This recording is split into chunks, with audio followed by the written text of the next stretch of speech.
April 24 തീയതി. യാത്ര തുടങ്ങാൻ സമയമായി. മാലിന്തിയിലെ സുൽത്താനോട് നന്ദി പറഞ്ഞ് പുതിയ വഴികാട്ടിയുടെ നിർദ്ദേശപ്രകാരം കപ്പലുകൾ പായ വിരിച്ചു.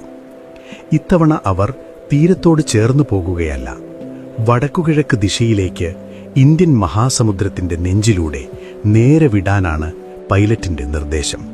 ഇപ്പോൾ മൺസൂൺ കാറ്റ് തുടങ്ങിയിട്ടുണ്ട്. ഈ കാറ്റ് നമ്മളെ ഇന്ത്യയുടെ വാതിൽക്കലെത്തിക്കും, വഴികാട്ടി പറഞ്ഞു. അതൊരത്ഭുത യാത്രയായിരുന്നു. അറ്റ്ലാന്റിക് സമുദ്രത്തിൽ ഒരടി മുന്നോട്ട് നീങ്ങാൻ അവർ അനുഭവിച്ച കഷ്ടപ്പാടുകൾ നമുക്കറിയാമല്ലോ.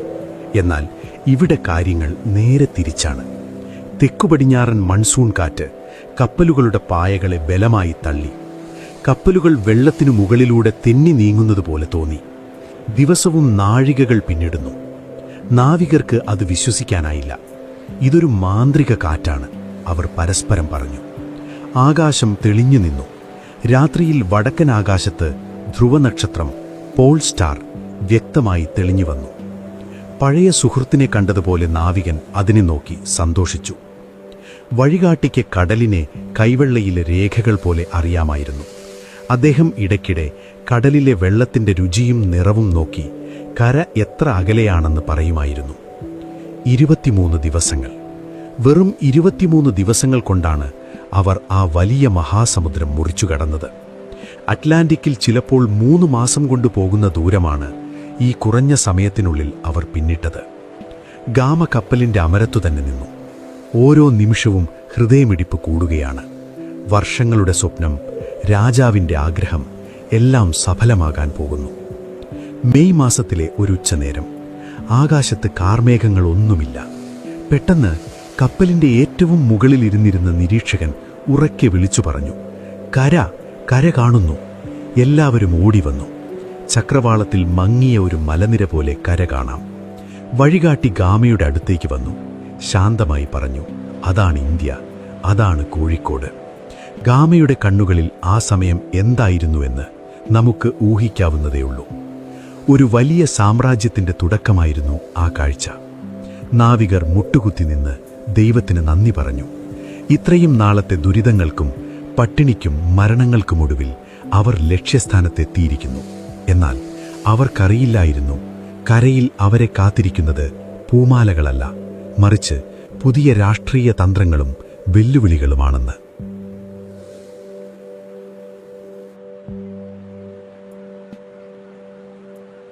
1498 മെയ് 20. ചരിത്രപുസ്തകങ്ങളിൽ ചുവന്ന മഷി കൊണ്ട് അടയാളപ്പെടുത്തേണ്ട ദിവസമാണത്. കേരളത്തിൽ ഇടവപ്പാതി മഴ തുടങ്ങാറായ സമയം. ആകാശത്ത് കാർമേഘങ്ങൾ തിങ്ങി നിൽക്കുന്നു. കോഴിക്കോട് നഗരത്തിൽ നിന്നൽപ്പം മാറി കാപ്പാട് എന്ന ചെറിയ ഗ്രാമത്തിനു മുന്നിലുള്ള കടലിൽ ആ 3 കപ്പലുകൾ നങ്കൂരമിട്ടു. അന്നത്തെ കാപ്പാട് ഇന്നത്തെ പോലെയല്ല. നിറയെ തെങ്ങിൻ തോപ്പുകളും ഓലമേഞ്ഞ ചെറിയ വീടുകളും മീൻപിടുത്തക്കാരുടെ വള്ളങ്ങളും മാത്രമുള്ള ശാന്തമായൊരിടം. തീരത്ത് നിൽക്കുന്നവർ അത്ഭുതത്തോടെ കടലിലേക്ക് നോക്കി. കാരണം അതുവരെ അവർ കണ്ടിട്ടുള്ള അറബികളുടെയോ ചൈനക്കാരുടെയോ കപ്പലുകൾ പോലെയല്ല ഇത്. പായ്മരങ്ങളിൽ ചുവന്ന കുരിശു വരച്ച വിചിത്രമായ രൂപമുള്ള കപ്പലുകൾ. ഇതാരാണ്, എവിടെ നിന്ന് വരുന്നു എന്ന ചോദ്യം കാപ്പാട്ടെ കാട്ടിൽ അലയടിച്ചു. ഗാമ കപ്പലിന്റെ മുകളിൽ നിന്ന് ആധുനിക ദൂരദർശിനികളൊന്നുമില്ലാതെ തന്നെ ആ കരയിലേക്ക് നോക്കി. പച്ച വിരിച്ച ഭൂമി, തെങ്ങോലകൾ കാറ്റിലാടുന്നു. മഴക്കാറുള്ളതുകൊണ്ട് നല്ല ഇരുട്ടുണ്ട്. ഗാമയ്ക്കുള്ളിൽ ഭയമുണ്ട്. ഇത് ശരിക്കും ഇന്ത്യയാണോ, അതോ ആഫ്രിക്കയിലെ ഏതെങ്കിലും കാടൻ പ്രദേശമാണോ? അതുറപ്പിക്കാൻ ഗാമ നേരിട്ട് കരയിലേക്കിറങ്ങിയില്ല. അപരിചിതമായ കരയിൽ ആദ്യം ഇറങ്ങുക എന്നത് ആത്മഹത്യാപരമാണ്. അദ്ദേഹം തന്റെ കപ്പലിലെ ഒരു തടവുകാരനെ വിളിച്ചു. ജോവാവോ ന്യൂനസ് എന്നായിരുന്നു അവന്റെ പേര്. നീ പോയി നോക്കി വരൂ, ഗാമ ആജ്ഞാപിച്ചു. ഒരു ചെറിയ തോണിയിൽ ന്യൂനസിനെ കരയിലേക്ക് അയച്ചു. തോണി മണലിൽ തൊട്ടതും നാട്ടുകാർ ചുറ്റും കൂടി. കോഴിക്കോട്ടെ മീൻപിടുത്തക്കാരും സാധാരണക്കാരും അടങ്ങുന്ന വലിയൊരു കൂട്ടം. അവരവനെ തൊട്ടുനോക്കി. അവന്റെ വസ്ത്രങ്ങൾ, വെളുത്ത നിറം, താടി എല്ലാം അവർക്ക് കൗതുകമായിരുന്നു. പക്ഷെ അവരവനെ ഉപദ്രവിച്ചില്ല. കേരളീയരുടെ ആതിഥ്യമര്യാദ അന്നും പ്രസിദ്ധമാണല്ലോ. അവരിലൊരാൾ അവനെ കൂട്ടിക്കൊണ്ടുപോയി. ആൾക്കൂട്ടത്തിനിടയിൽ നിന്ന് പെട്ടെന്നൊരാൾ മുന്നോട്ട് വന്നു. അയാൾ ന്യൂനസിനെ നോക്കി യൂറോപ്പിൽ പ്രചാരത്തിലുണ്ടായിരുന്ന ഒരു ഭാഷയിൽ അവനോട് ചോദിച്ചു, നിന്നെ ആരാണ് ഇങ്ങോട്ട് കൊണ്ടുവന്നത്? ന്യൂനസ് ഞെട്ടിപ്പോയി. ലോകത്തിന്റെ ഈ അറ്റത്ത് മലയാളം മാത്രം കേൾക്കുമെന്ന് കരുതിയ ഒരിടത്ത് തന്റെ നാട്ടിലെ ഭാഷ സംസാരിക്കുന്ന ഒരാൾ. അത് ട്യുണീഷ്യയിൽ നിന്നുള്ള ഒരു മുസ്ലിം വ്യാപാരിയായിരുന്നു. മോൺസായ് എന്നായിരുന്നു അയാളുടെ പേര്. അയാൾക്ക് യൂറോപ്യൻ ഭാഷകൾ അറിയാമായിരുന്നു. ന്യൂനസിന് ശ്വാസം നേരെ വീണതപ്പോഴാണ് താൻ എത്തിയിരിക്കുന്നത് ശരിയായ സ്ഥലത്തു തന്നെയാണ്. ഭയന്ന് വിറച്ചു നിന്ന ന്യൂനസ് ചരിത്രപ്രസിദ്ധമായ ആ മറുപടി നൽകി. ഞങ്ങൾ ക്രിസ്ത്യാനികളെയും സുഗന്ധവ്യഞ്ജനങ്ങളെയും തേടി വന്നതാണ്. ആ മറുപടിയിൽ ഗാമയുടെ യാത്രയുടെ മുഴുവൻ ലക്ഷ്യവുമുണ്ടായിരുന്നു. ഒന്ന്, മതപരമായ ലക്ഷ്യം, നഷ്ടപ്പെട്ട ക്രിസ്ത്യൻ രാജാക്കന്മാരെ കണ്ടെത്തുക. 2, സാമ്പത്തിക ലക്ഷ്യം, കുരുമുളകും ഏലക്കയും സ്വന്തമാക്കുക. മോൺസായ് അവനെ സമാധാനിപ്പിച്ചു. പേടിക്കണ്ട, ഇത് നല്ലൊരു നാടാണ്. ഇവിടെ റൂബി രത്നങ്ങളും മരതകക്കല്ലുകളും സുഗന്ധവ്യഞ്ജനങ്ങളും സുലഭമാണ് എന്നയാൾ പറഞ്ഞു. നാട്ടുകാർ ന്യൂനസിന് ഭക്ഷണം നൽകി. നല്ല അരിഭക്ഷണവും തേനും. മാസങ്ങളായി ഉണക്ക റൊട്ടി തിന്നു മടുത്ത അവന് അത് അമൃതുപോലെ തോന്നി. ന്യൂനസ് തിരികെ കപ്പലിലെത്തി ഗാമയോട് കാര്യങ്ങൾ വിശദീകരിച്ചു. ക്യാപ്റ്റൻ, ഇത് ഇന്ത്യ തന്നെയാണ്. അവിടെ നമ്മുടെ ഭാഷ സംസാരിക്കുന്നവരുണ്ട്. സ്വർണവും രത്നങ്ങളും നിറഞ്ഞ നാടാണിത്, അവൻ ആവേശത്തോടെ പറഞ്ഞു. ഗാമയ്ക്ക് സന്തോഷം കൊണ്ടിരിക്കാൻ വയ്യ. 10 മാസത്തെ കഷ്ടപ്പാട് വെറുതെയായില്ല. ആ രാത്രി കപ്പലിൽ അവർ ആഘോഷിച്ചു, ദൈവത്തിന് നന്ദി പറഞ്ഞു.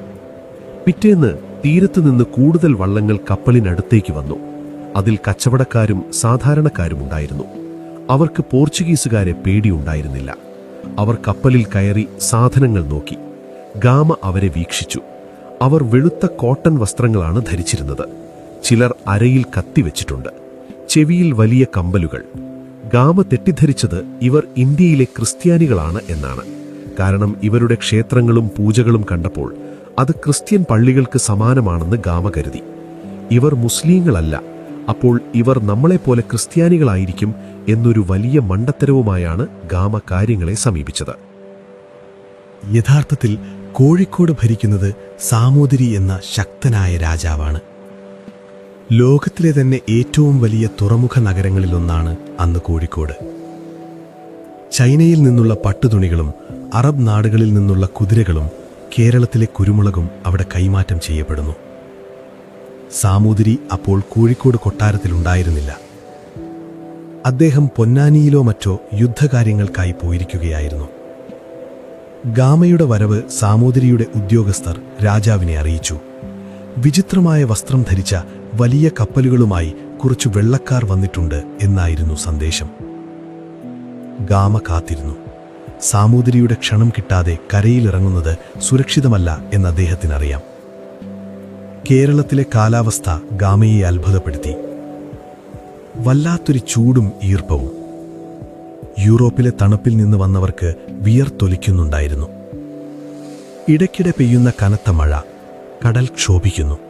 കപ്പൽ കാപ്പാട് നിന്ന് മാറ്റി പന്തലായനി കൊല്ലം എന്ന സ്ഥലത്തേക്ക്, കുറച്ചുകൂടി സുരക്ഷിതമായ സ്ഥാനത്തേക്ക് നീക്കാൻ അവർ തീരുമാനിച്ചു. അവിടെ ചെളി നിറഞ്ഞ കടൽ തീരമായതുകൊണ്ട് നങ്കൂരമിടാൻ എളുപ്പമായിരുന്നു. ദിവസങ്ങൾ കടന്നുപോയി.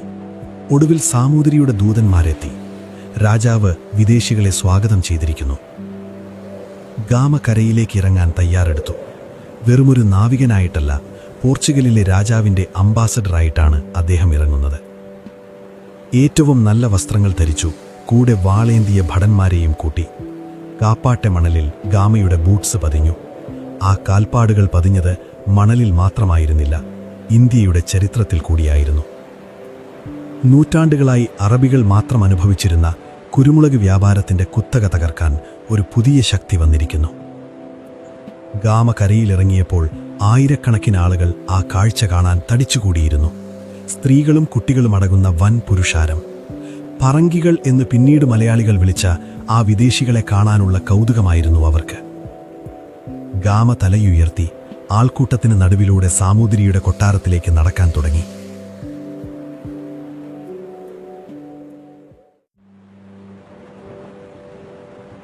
കാപ്പാട് നിന്ന് കോഴിക്കോട് നഗരത്തിലേക്കുള്ള ഗാമയുടെ യാത്ര ഒരു ഘോഷയാത്ര പോലെയായിരുന്നു.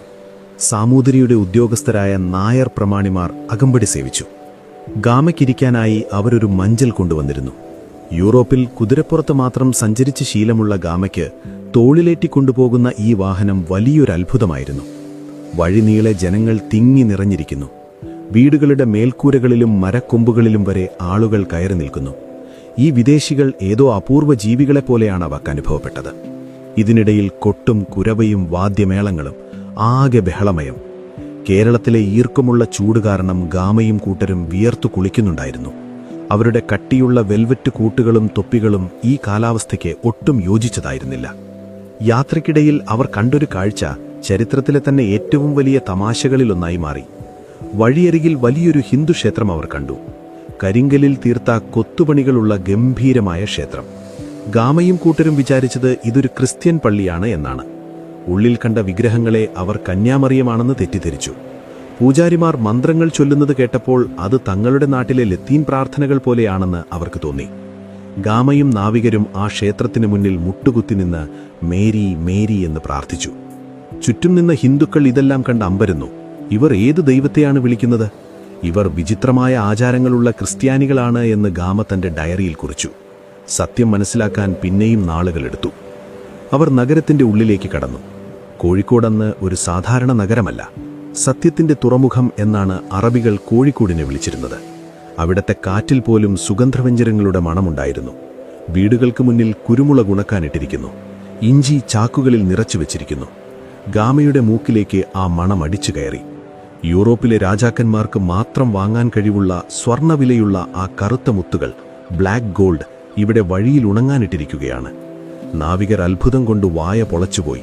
അവർ സ്വപ്നലോകത്താണോ എന്ന് സംശയിച്ചു. നഗരത്തിലെ കെട്ടിടങ്ങൾക്കും ഒരു പ്രത്യേകതയുണ്ടായിരുന്നു. തടിയിൽ തീർത്ത മനോഹരമായ വീടുകൾ, വിശാലമായ മുറ്റങ്ങൾ, വഴിയിലുടനീളം തെളിഞ്ഞ വെള്ളമൊഴുകുന്ന തോടുകൾ. ലിസ്ബണിലെ അഴുക്കുചാലുകൾ കണ്ടു ശീലിച്ച നാവികർക്ക് കോഴിക്കോടിന്റെ വൃത്തി വലിയൊരു കാര്യമായി തോന്നി. പക്ഷേ അവരുടെ ശ്രദ്ധ മുഴുവൻ അങ്ങാടിയിലേക്കായിരുന്നു. ബിഗ് ബസാർ എന്ന് വിളിക്കുന്ന കച്ചവട കേന്ദ്രത്തിലേക്ക് അവരടുത്തു. അവിടെ കണ്ട തിരക്ക് അതുവരെ അവർ കണ്ടിട്ടുള്ളതിനേക്കാൾ വലുതാണ്. ലോകത്തിന്റെ നാനാഭാഗങ്ങളിൽ നിന്നുള്ള മനുഷ്യർ അവിടെയുണ്ട്. ചൈനയിൽ നിന്നുള്ള പട്ടുമായി വന്നവർ, ആഫ്രിക്കയിൽ നിന്നുള്ള സ്വർണവുമായി വന്നവർ, പേർഷ്യയിൽ നിന്നുള്ള പരവതാനികൾ വിൽക്കുന്നവർ. ഭാഷകളുടെ ഒരു കലവറയായിരുന്നു ആ അങ്ങാടി. ഗാമയും സംഘവും അങ്ങാടിയിലൂടെ നടക്കുമ്പോൾ അവിടെ കണ്ട കച്ചവട രീതികൾ അവരെ ഞെട്ടിച്ചു. വെറും ബാർട്ടർ സമ്പ്രദായം മാത്രമല്ല അവിടെ നടക്കുന്നത്. കൃത്യമായ അളവുതൂക്കങ്ങൾ അവിടെയുണ്ട്. സ്വർണ്ണ നാണയങ്ങളും വെള്ളി നാണയങ്ങളും ഉപയോഗിച്ചാണ് കച്ചവടം.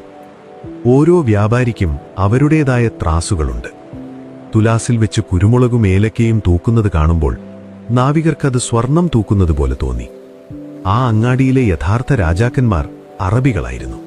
മാപ്പിളമാർ എന്ന് വിളിക്കുന്ന തദ്ദേശീയരായ മുസ്ലിം വ്യാപാരികളും അവിടെ ശക്തരായിരുന്നു. അവർ ഗാമയെ കണ്ടപ്പോൾ മുഖം ചുളിച്ചു. തങ്ങളുടെ കച്ചവടം തകർക്കാൻ വന്നവരാണീ പറങ്കികളെന്ന് ആ കച്ചവടക്കാർക്ക് മണത്തു. അറബ് വ്യാപാരികൾ ഗാമയെ നോക്കി കാർക്കിച്ചു തുപ്പിയെന്ന് ചില ചരിത്രരേഖകളിൽ കാണാം. ഇവിടെ നിങ്ങൾക്ക് സ്ഥാനമില്ല എന്ന ഭാവമായിരുന്നു അവരുടെ മുഖത്ത്. എന്നാൽ ഗാമ അതൊന്നും കാര്യമാക്കിയില്ല. അദ്ദേഹത്തിന്റെ കണ്ണ് അവിടെ കൂട്ടിയിട്ടിരിക്കുന്ന സാധനങ്ങളിലായിരുന്നു. കറുവപ്പട്ടയുടെ സുഗന്ധം, ഗ്രാമ്പൂവിന്റെ എരിവുള്ള മണം, ജാതിക്കയുടെ ലഹരി പിടിപ്പിക്കുന്ന ഗന്ധം. ഇതെല്ലാം നേരിട്ട് കാണുകയാണ്. യൂറോപ്പിൽ ഒരു പിടി കുരുമുളകിന് ഒരു മനുഷ്യന്റെ ജീവനേക്കാൾ വിലയുള്ളപ്പോൾ ഇവിടെ അത് വാരങ്ങളോളം നീളമുള്ള വെയർഹൌസുകളിൽ കുന്നുകൂടി കിടക്കുന്നു. ഗാമയുടെ കൂടെയുണ്ടായിരുന്നവർ അവിടെ കണ്ട കാഴ്ചകൾ അത്ഭുതത്തോടെ നോക്കി. ആനക്കൊമ്പിൽ തീർത്ത ശില്പങ്ങൾ, വില കൂടിയ രത്നങ്ങൾ, മാണിക്യം, മരതകം, വൈഡൂര്യം എന്നിവ ചെറിയ തുണിപ്പൊതികളിൽ വെച്ച് വിൽക്കുന്നു. നാവികർ തങ്ങളുടെ കീശയിൽ തപ്പിയപ്പോൾ ശൂന്യതയായിരുന്നു. ഇവരുടെ കൈവശമുള്ള കുറച്ച് തുരുമ്പിച്ച കത്തികളും കണ്ണാടികളും മണിമാലകളും ഇവിടെ ആർക്കും വേണ്ടാത്ത സാധനങ്ങളാണ്. കോഴിക്കോട്ടെ അങ്ങാടിയിൽ നിൽക്കുമ്പോൾ പോർച്ചുഗീസുകാർക്ക് തങ്ങൾ എത്ര ദരിദ്രരാണെന്ന് മനസ്സിലായി. നമ്മൾ വലിയവരാണെന്ന് കരുതി, പക്ഷേ ഈ കച്ചവടക്കാരുടെ മുന്നിൽ നമ്മൾ വെറും പിച്ചക്കാരാണ് എന്നൊരു നാവികൻ പറഞ്ഞത് വെറുതെയല്ല. വൈകുന്നേരമായപ്പോൾ വെയിലാറി. പള്ളികളിൽ നിന്ന് ബാങ്ക് വിളികൾ ഉയർന്നു. ക്ഷേത്രങ്ങളിൽ നിന്ന് ശംഖുലി കേട്ടു. കോഴിക്കോട് നഗരം ഉറങ്ങാൻ പോവുകയല്ല, മറിച്ച് രാത്രി കച്ചവടത്തിന് തയ്യാറെടുക്കുകയാണെന്ന് തോന്നി. തെരുവുകളിൽ വിളക്കുകൾ തെളിഞ്ഞു. ഗാമയെ പാർപ്പിക്കാൻ സാമൂതിരി ഒരുക്കിയ അതിഥി മന്ദിരത്തിലേക്ക് അവർ നീങ്ങി. കല്ലുകൊണ്ട് കെട്ടിയ ഓടുമേഞ്ഞ വലിയൊരു വീട്, അവർക്ക് കഴിക്കാൻ വലിയ വാഴയിലയിൽ ചോറും പലതരം കറികളും നെയ്യിൽ വറുത്ത മീനും നൽകി. ആ എരിവും പുളിയും നാവികരുടെ നാവിനെ പൊള്ളിച്ചെങ്കിലും അവരത് ആസ്വദിച്ചു കഴിച്ചു. പക്ഷെ ഗാമയുടെ മനസ്സ് ശാന്തമായിരുന്നില്ല. അങ്ങാടിയിൽ കണ്ട ആ അറബ് വ്യാപാരികളുടെ കണ്ണുകളിലെ പക അദ്ദേഹം ഓർത്തു. സാമൂതിരിയെ കാണാൻ പോകുമ്പോൾ എന്താണ് സംഭവിക്കുക? കയ്യിലുള്ള സമ്മാനങ്ങൾ രാജാവിന് ഇഷ്ടപ്പെടുമോ, അതോ മൊസാംബിക്കിലെ പോലെ പരിഹസിക്കപ്പെടുമോ? ഈ ചോദ്യങ്ങൾ ഗാമയെ അലട്ടി. പുറത്ത് മഴ പെയ്യാൻ തുടങ്ങിയിരുന്നു. കോഴിക്കോട്ടെ മഴയ്ക്കൊരു താളമുണ്ട്. ആ താളത്തിൽ ലയിച്ച് സുഗന്ധവ്യഞ്ജനങ്ങളുടെ മണമുള്ള കാറ്റുമേറ്റ് ചരിത്രത്തിൽ ആദ്യമായി ഒരു യൂറോപ്യൻ സംഘം ഇന്ത്യയുടെ മണ്ണിൽ അന്തിയുറങ്ങി.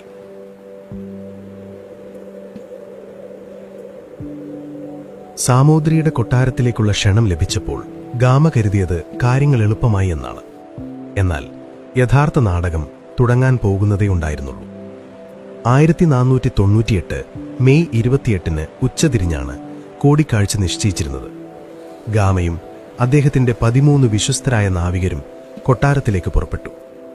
പോർച്ചുഗലിലെ രാജാവ് മാനുവലിന്റെ കത്തും രാജാവിനെ പ്രതിനിധീകരിക്കുന്ന മുദ്രകളും അവർ കൂടെ കരുതിയിരുന്നു. കൊട്ടാരത്തിന്റെ കവാടത്തിലെത്തിയപ്പോൾ ഗാമ ഒന്ന് അമ്പരന്നു. യൂറോപ്പിലെ കരിങ്കല്ലിൽ തീർത്ത ഇരുണ്ട കോട്ടകൾ പോലെയല്ല ഇത്. മരത്തിൽ തീർത്ത വായുസഞ്ചാര